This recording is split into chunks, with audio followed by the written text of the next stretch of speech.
All right, we're back. We're talking about pulling, and if you paid attention now, one of the things that I talked about earlier was just rowing, a basic row.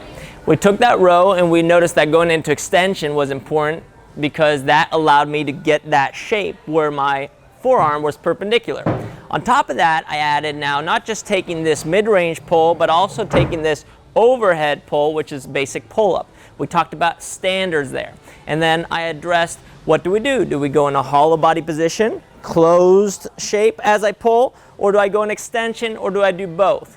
Well, in terms of setting the shoulder and optimizing mechanics, extension is really helpful, and it's actually translatable into so many different things, such as running, if you watch any videos with me and Nate Helming, such as Olympic weightlifting, videos that you may have watched with Diane Fu, and other rocking motions that carry up into higher levels of performance for gymnastics or any other movement patterns out there. So now, let's take all that information and let's go back to where we started, to the ring row. But on the ring row now, what we're gonna do is we're gonna kick out Coach Elena really quickly. Elena, just for a second.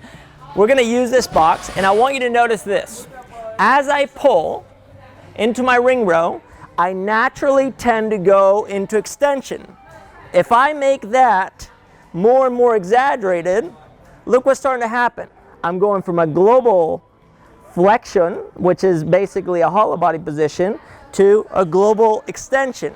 And if I did that with some speed, what am I starting to see? Well, I'm starting to see kipping ring rows. Now, kipping is controversial for many reasons. One of them is because people see it as something dangerous, but in reality, it's just a natural progression of how we move, not just locally, but globally. But if you don't understand the basic mechanics seen in the strict movements, you will not be able to translate those effectively into the kipping or swinging movements.